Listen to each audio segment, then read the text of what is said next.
तंदुरुस्ती आणि तब्येतीला सांभाळण्यासाठीची सर्व व्यवस्था हॉस्पिटलने केलेली आहे। बरोबरीने मी पोलीस अधिकाऱ्यांशी बोललो, डीसीपी असतील, ॲडिशनल कमिशनर असतील, एससीपी असतील, सिनियर पीआय असतील, या सगळ्यांशी मी सकाळपासून बोललेलो आहे।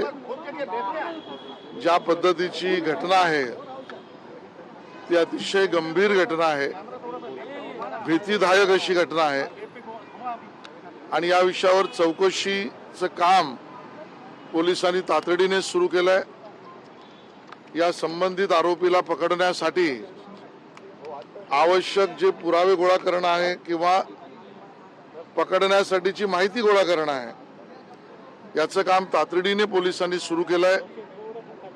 फुटेज असतील, फोटो असतील, त्यासाठी आवश्यक क्राईमच्या एक नाही तर 10 टीम त्याला पकडण्यासाठीच्या असतील। या सगळ्याची तातडीने पूर्णपणे कारवाई पोलिसांनी केली आहे। अपेक्षा करूया आपण की आरोपी लगेच पकडला जाईल, त्याला अटक होईल आणि बरोबरीने अपेक्षा ही करूया, प्रार्थना ही करूया की सैफ अली खान यांना त्या ठिकाणी लवकरात लवकर बरं होण्याची आणि जखमा हील होण्यासाठी सगळ्या व्यवस्था तर दिल्याच आहेत, पण त्या लवकर बरे व्हावेत। त्यांच्या परिवारातील लोकांना सुद्धा जो मानसिक धक्का बसला असेल त्यांना सुद्धा यातून सावरण्याची संधी मिळेल। मला वाटतं तात्पुरता त्यांना आराम करायला देणं आवश्यक आहे, एवढंच मला सांगायचं आहे। रवीना टंडन यांनी ट्विट केलेलं आहे, त्यामध्ये ते म्हणतात की खुशबू वांद्रे सेफ वाटायचं, आता सेफ वाटत नाही। रवीना टंडन कंडीशन को लेकर आप हिंदी में भी लोगों को बता दीजिए सर, एक हिंदी बाइट दे दीजिए। कोण काय बोलले याच्यावर प्रतिक्रिया देऊन आज वाद निर्माण करण्यापेक्षा आरोपी पकडला जाणं, पोलिसांनी तातडीने कारवाई करणं आणि स्वतः रुग्णांना म्हणजे सैफ अली खान यांना त्या ठिकाणी लवकरात लवकर बरं वाटावं यासाठीच्या व्यवस्था उभं करणे आवश्यक आहे। त्यामुळे सैफ अली खानच्या भेटीनंतर मंत्री आशिष शेलार यांनी तपासासंदर्भात देखील महत्त्वाची माहिती दिलेली आहे। अभिनेता सैफ अली खानवर हल्ला करणाऱ्या आरोपीचं सीसीटीव्ही आता समोर आलंय। या हल्लेखोराचं सीसीटीव्ही फुटेज, फोटो साम टीव्हीच्या हाती लागलाय। मध्यरात्री 2:33 आरोपी सीसीटीव्हीत कैद झालाय। या हल्लेखोराच्या शोधासाठी आता मुंबई पोलिसांनी 10 पथकं तयार केली आहेत। ही पथकं आता त्याच्या शोधासाठी रवाना देखील झालेली आहेत। बघा, आपल्याला दृश्यामध्ये दिसतोय हाच तो हल्लेखोर ज्यानं सैफ अली खानवर चाकू हल्ला केलाय। पायऱ्या उतरताना तो स्पष्ट दिसतोय, सीसीटीव्ही फुटेजमध्ये तो कैद झालेला आहे। हल्लेखोराचं सीसीटीव्ही सामच्या हाती आलेला आहे आणि आता या हल्लेखोराला पकडण्यासाठी मुंबई पोलिसांनी 10 टीम बनवलेल्या आहेत आणि हा आरोपी दादरमध्ये लपल्याची माहिती समोर आलेली आहे।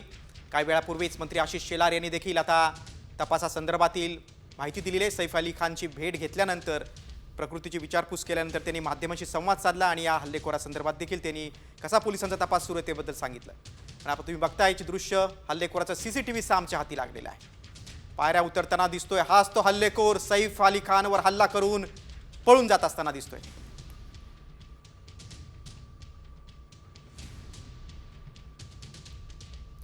सैफ अली खानवरील हल्ला प्रकरणी आता एफआयआर मधून मोठा खुलासा झालाय।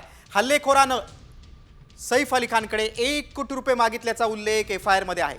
सैफचा मुलगा जहांगीरची नर्स एली अहमदचा जबाब पोलिसांनी नोंदवला होता, त्यातून ही महत्त्वाची माहिती आता समोर आलेली आहे। हल्लेखोरानं 1 कोटी रुपयांची मागणी केली होती। फर्स्ट इन्फॉर्मेशन रिपोर्ट म्हणजेच एफआयआर मधून हा मोठा खुलासा आहे। सैफचा मुलगा जहांगीरची नर्स हिच्या जबाबातनं ही माहिती सगळी समोर आलेली आहे। बॉलिवूड अभिनेता सैफ अली खानवर त्याच्या घरात घुसून हल्ला करण्यात आला आणि त्यामुळे अख्खं बॉलिवूड हादरलेलं आहे। हल्लेखोर सैफच्या घरात कसा घुसला, सैफवर हल्ला कसा केला, त्यावरचा साम टीव्हीचा हा स्पेशल रिपोर्ट पाहूया। घरात घुसून सैफवर चाकू हल्ला।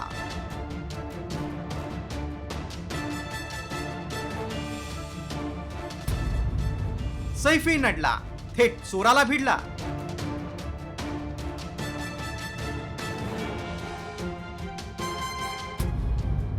सैफवर हल्ला की कट?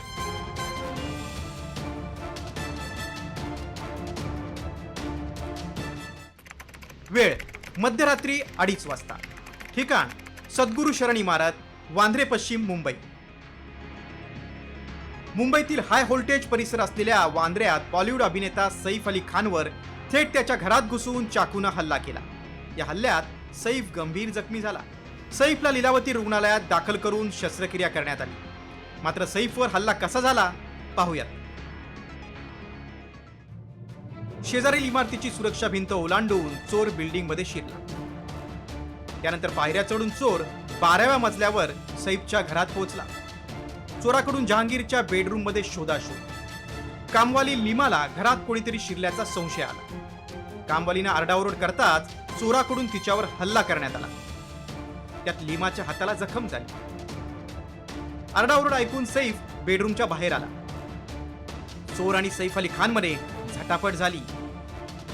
चोराकडून सैफ अली खानवर चाकूनं 6 वार करण्यात आले. एक सैफच्या मानेवर, एक मणक्यावर तर 4 वार हात आणि दंडावर झाले. हल्ल्यानंतर सैफ अली खानच्या पहिल्या पत्नीचा मुलगा इब्राहिमनं सैफला रिक्षातून लीलावती रुग्णालयात दाखल केलं. त्यानंतर सैफवर शस्त्रक्रिया करण्यात आली. 6 पैकी 2 वार खोलवर होते. He sustained major injury to the thoracic spinal cord due to lodged knife in the spine. Surgery was performed to remove the knife and also repair the leaking spinal fluid. 2 other deep wounds on his left hand and one on the neck was repaired by plastic surgery team. The entire surgery was monitored by Dr. Srinivas Kudwa as a cardiologist because of his other condition. He is completely stable now. He is recovering well and out of danger. हल्ल्यानंतर पोलिसांनी सैफच्या घरातील 8 कर्मचाऱ्यांची चौकशी केली आहे. तर चोराची ओळख पटल्यानं police त्याच्या मागावर आहेत. बिल्डिंग मध्ये एंट्री करून शिड्यांचा वापर करून अभिनेता सैफ अली खान यांच्या घरी एंट्री केलेल्याचं निष्पन्न झालेलं आहे. तो एक्युज्ड चे डिटेल्स आम्हाला प्राप्त झालेले आहेत. त्या आरोपीला अटक करण्यासाठी 10 डिटेक्शनच्या टीम्स विविध ठिकाणी काम करत आहेत. सैफची प्रकृती स्थिर असली तरी त्याच्यावर झालेला हल्ला गंभीर आहे. त्यामुळे हा हल्ला चोरीच्या उद्देशाने झाला की सैफच्या हत्येचा कट रचण्यात आला होता हे चोराच्या अटकेनंतरच स्पष्ट होणार आहे. ब्युरो रिपोर्ट, साम टीव्ही न्यूज. सैफवर कसा हल्ला झाला त्यावरचा स्पेशल रिपोर्ट आपण पाहिला. या संदर्भातली आणखीन एक बातमी. आता सैफच्या घरी काम करणाऱ्या केअरटेकरची आता चौकशी करण्यात आली. वांद्रे पोलीस स्टेशनमध्ये केअरटेकरची चौकशी करण्यात आलेली आहे. महिला केअरटेकरनं सर्वात आधी चोराला पाहिलं होतं. तसंच चोरानं महिला केअरटेकरवर देखील हल्ला केला. त्यामुळे तिची चौकशी करण्यात आली. चौकशीनंतर महिला केअरटेकर आता घरी परतली. मुंबई पोलिसांनी या महिला केअरटेकरची चौकशी केलेली आहे कारण हिनीच पहिल्यांदा चोराला पाहिलं होतं. सैफच्या मुलकर्णीची अगदी सखोल चौकशी झालेली आहे. आता चौकशी झाल्यानंतर ती आता घरी परतलेली आहे. वांद्रे पोलिसांनी वांद्रे पोलीस स्टेशनमध्ये चौकशी केली.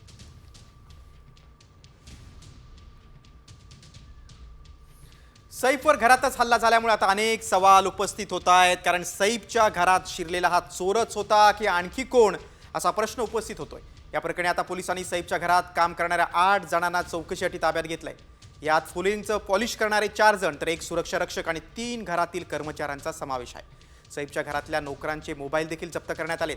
प्राथमिक माहितीनुसार चोरानं सुरुवातीला नोकराशी वाद घातला. आरडाओरड झाला तेव्हा सैफ आवाजामुळे बाहेर आला. त्यानं या वादात हस्तक्षेप करण्याचा प्रयत्न केला. तेव्हा चोरानं थेट सैफवरच जीवघेणा हल्ला केला.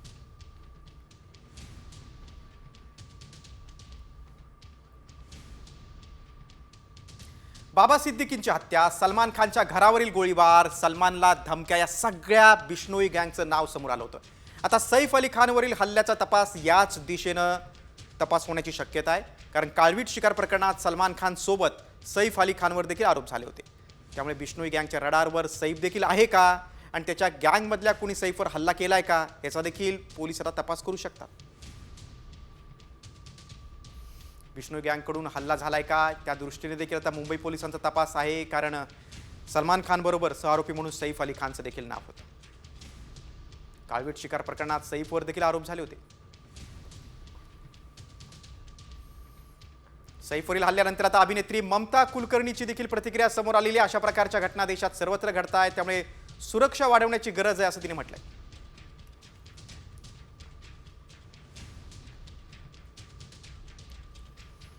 सैफवर हल्ला, त्यामुळे बॉलिवूड चिंतेत आहे. अनेक कलाकारांच्या प्रतिक्रिया आता समोर आलेल्या आहेत. अभिनेत्री ममता कुलकर्णीची देखील प्रतिक्रिया समोर आलेली आहे. सुरक्षा वाढवणं गरजेचं आहे असं ममतानं म्हटलंय.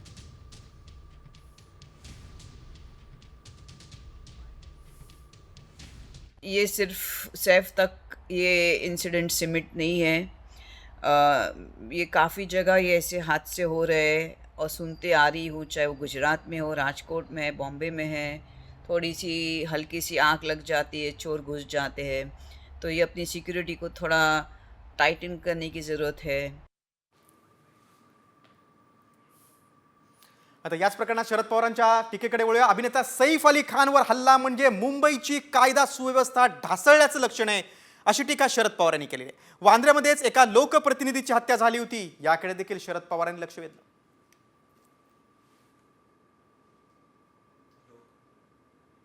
पॉइंट फक्त एकच आहे की मुंबईची कायदा सुव्यवस्था किती खाली ढासळते याचं हे लक्षण आहे. मध्यंतरी त्याचा उल्लेख तुम्ही केला, एकाची हत्या झाली त्याच भागात आणि हा दुसऱ्याचा प्रयत्न, या सगळ्या गोष्टी चिंताजनक आहेत. राज्य सरकारने, विशेषतः मुख्यमंत्र्यांनी, कारण गृह खातं त्यांच्याकडे, या गोष्टीकडे अधिक गांभीर्याने बघावं. दुसरीकडे संजय राऊतांनी देखील सत्ताधाऱ्यांवर हल्लाबोल केलाय. बीड ते मुंबईपर्यंत राज्यात कायदा सुव्यवस्था नसल्याची टीका खासदार संजय राऊतांनी केली. राज्यात काय चाललंय, गृहमंत्र्यांनी याचं उत्तर द्यावं असं राऊतांनी म्हटलंय. तर मुंबई असुरक्षित आहे असं म्हणणं योग्य नाही असं गृहमंत्री फडणवीसांनी विरोधकांना टोला लगावलाय. सैफ अली खानवरती चाकू हल्ला झाला, मोठा कलाकार आहे. काल देशाचे प्रधानमंत्री मुंबईत होते, त्याच्यामुळे सगळी सुरक्षा व्यवस्था तिकडे असणार. हे जे कलाकार आहेत मोठे मोठे, ज्यांच्या घराला बाहेर सिक्युरिटी आहे, त्यांना स्वतःला सुरक्षा व्यवस्था आहे, तिथेही सरळ चोर घुसतात आणि हल्ला करतात. 15 दिवसापूर्वी सैफ अली खान सहकुटुंब मोदींच्या भेटीला गेले होते आणि प्रधानमंत्र्यांनी त्यांच्या कुटुंबाबरोबर 1 तास व्यतीत केला होता. आणि त्यानंतर सैफ अली खानवरती हल्ला झाला. तो चोराने केलाय, कोणी केला, हा पुढला प्रश्न. पण या राज्यामध्ये कोणी सुरक्षित नाही. पोलिसांनी त्या संदर्भातली सगळी माहिती आपल्याला दिलेली आहे. याच्या पाठीमागे कशा प्रकारचा मोटिव्ह असू शकतो हे देखील आपल्याला त्यांनी सांगितलेलं आहे. कुठून ते आले हे देखील सांगितलेलं आहे. याच्यात पूर्ण कारवाई चालली आहे. देशातल्या मेगा सिटीमध्ये सर्वात सुरक्षित मुंबई आहे. हे खरं आहे की कधी कधी काही घटना घडतात, त्याला गंभीरतेने देखील घेतलं पाहिजे. पण केवळ त्या घटनांमुळे मुंबई असुरक्षित आहे असं म्हणणं हे याकरता योग्य होणार नाही की याने मुंबईची प्रतिमा देखील खराब होते. पण ते अधिक सुरक्षित राहिलं पाहिजे या दृष्टीनं निश्चित सरकार प्रयत्न करेल. सैफ अली खानवर झालेल्या हल्ल्यामुळे आता मुंबईची सुरक्षा वाऱ्यावर आहे का असा सवाल उपस्थित झालाय. राष्ट्रवादीचे नेते बाबा सिद्दीकींची हत्या झाली होती. अभिनेता सलमान खानला तर वारंवार धमक्या येतात, तर किंग खान शाहरुखला देखील धमकी आली होती. त्यानंतर शिवसेना नेते विनोद घोसाळकरांचा मुलगा अभिषेकची गेल्या वर्षी हत्या झाली होती. त्यामुळे आता मुंबईची सुरक्षा वाऱ्यावर आहे असा आरोप अनेक स्तरावरून होतोय.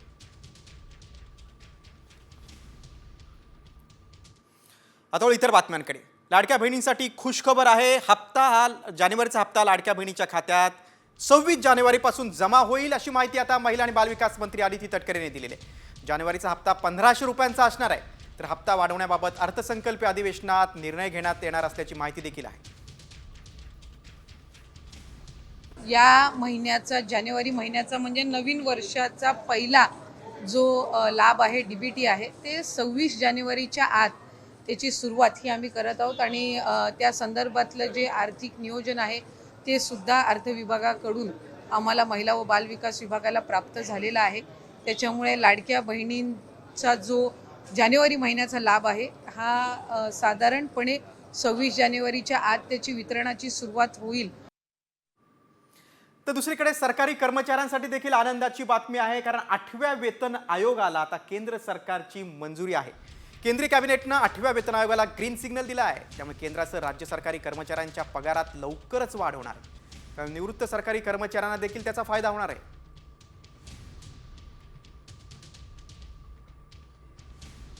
माननीय प्रधानमंत्री जी ने केंद्र सरकार के सभी कर्मचारियों के लिए 8th सेंट्रल पे कमीशन को मंजूरी दे दी है. 8th सेंट्रल पे कमीशन आप सब जानते हैं 1947 से अब तक 7 पे कमीशन्स हुए हैं. आपण पाहिलं केंद्रीय मंत्री अश्विनी वैष्णव यांनी या संदर्भात माहिती दिलेली आहे. 8व्या वेतन आयोगाला केंद्र सरकारने मंजुरी दिल्याचं त्यांनी सांगितलेलं आहे. सरकारी कर्मचाऱ्यांसाठी आता ही खुश खबर आहे.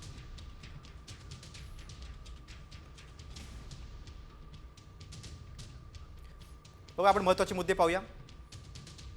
8व्या वेतन आयोगात फिटमेंट फॅक्टर हा 2.56 होण्याची शक्यता. बघा, पगार किती वाढणार, तर कर्मचाऱ्याच्या बेसिक पगारात 3 पट वाढ होणार. 18,000वरून पगार 51,480 रुपये होण्याची शक्यता. निवृत्त कर्मचाऱ्यांचं पेन्शन 186% पर्यंत वाढण्याची शक्यता. 8वा वेतन आयोग हा 2026 पासून लागू होण्याची चिन्ह आहेत. आता बीड सरपंच हत्या प्रकरणातल्या काही बातम्या पाहूया. वाल्मिक कराडच्या तपासात आता नवनवीन खुलासे होत आहेत, कारण SITने आता वाल्मिक कराडचे 3 मोबाईल फोन जप्त केलेत. यामधील काही सिम कार्ड हे अमेरिकेत रजिस्टर असल्याची माहिती समोर आलेली आहे. त्यामुळे आता वाल्मिक कराडचं अमेरिका कनेक्शन समोर आलेलं आहे. निवडणूक काळात काही लोकांना फोन केल्याचा संशय. SITनं कराडकडून 3 मोबाईल जप्त केलेले आहेत. कराडचे काही सिम कार्ड हे अमेरिकेत रजिस्टर झालेले आहेत. निवडणुकीच्या काळात काही लोकांना फोन केल्याचा SITच्या अधिकाऱ्यांना संशय आहे. फोन कोणाला केले, का केले, याचा आता SIT कडून तपास सुरू आहे. वाल्मिक कराडला 22 जानेवारीपर्यंत पोलीस कोठडी आहे.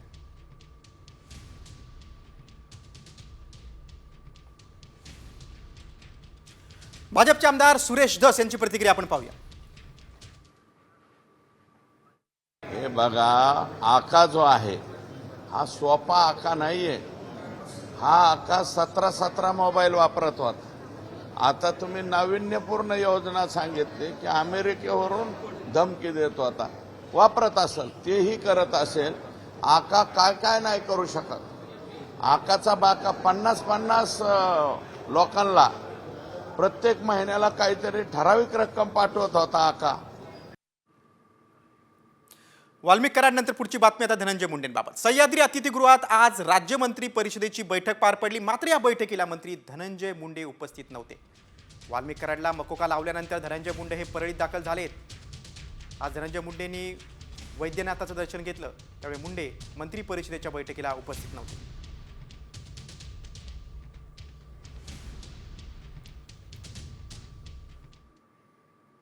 आणि काल पंतप्रधान नरेंद्र मोदींच्या बैठकीला देखील धनंजय मुंडे उपस्थित नव्हते. हे विशेष. आता पुढच्या बातमीकडे. बातमी बारामतीमधून. आज शरद पवार आणि उपमुख्यमंत्री अजित पवार एकाच मंचावर आले होते. लोकसभा विधानसभा निवडणुकीनंतर अगदी पहिल्यांदाच काका पुतण्या एकाच मंचावर आले. कृषी प्रदर्शनाच्या उद्घाटनाच्या निमित्तानं एकत्र आले होते. मात्र दोघांमध्ये कोणताही संवाद झाला नाही. पर्यावरण मंत्री पंकजा मुंडे देखील या कार्यक्रमाला उपस्थित होत्या.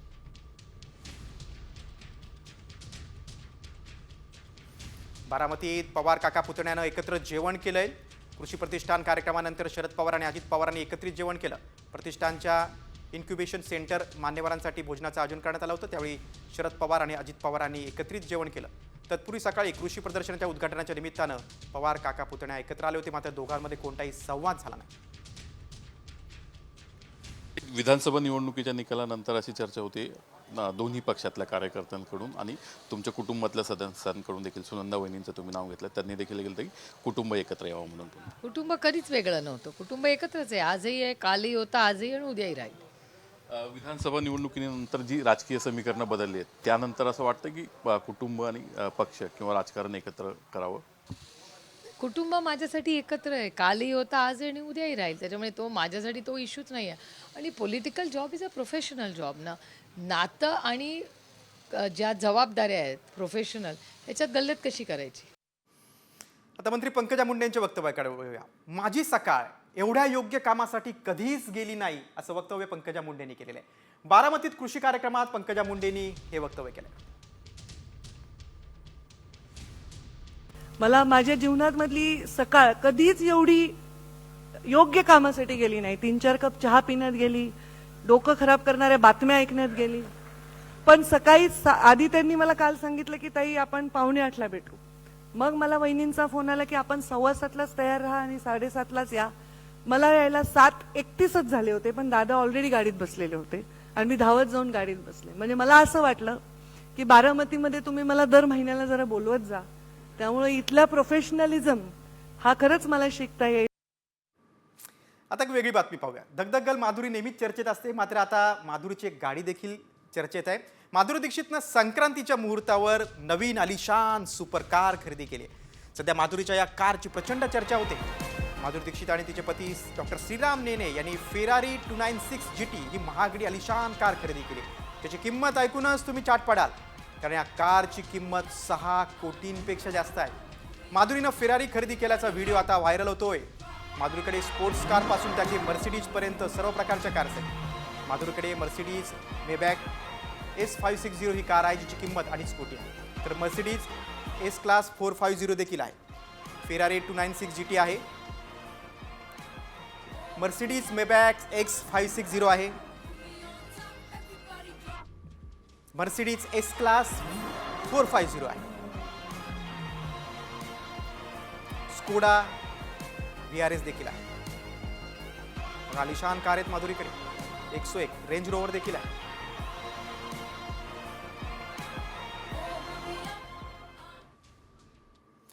माधुरीच्या कारच्या बातमीनंतर पुढची एक अपघाताची बातमी आहे. पुण्यातून चाकण शिक्रापूर रस्त्यावर भीषण अपघात झाला. एका कंटेनरनं 20 ते 25 वाहनांना धडक दिली.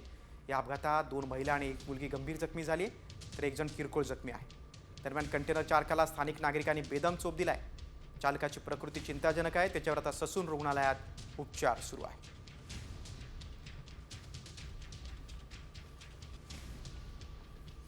कंटेनरनं 20 ते 25 वाहनांना धडक दिली आहे. मात्र ही दुर्घटना घडल्यानंतर संतप्त नागरिकांनी चालकाला बेदम चोप दिला. त्याच्यावर आता ससून रुग्णालयात उपचार सुरू आहेत. चाकण शिक्रापूर रस्त्यावर हा अपघात घडलेला आहे. त्यामध्ये 3 जण जखमी झालेले आहेत, गंभीर जखमी आहेत.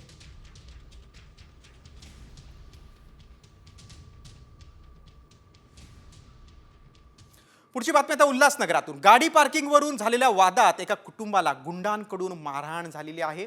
मारहाण करणाऱ्या वृद्धाचा हार्ट अटॅकनं मृत्यू झाल्याचा आरोप केला जातोय. या संपूर्ण घटनेचा CCTV आता समोर आलाय. या दरम्यान या प्रकरणी आता चुकीचे गुन्हे दाखल केल्याचा आरोप पीडित कुटुंबानं केलाय.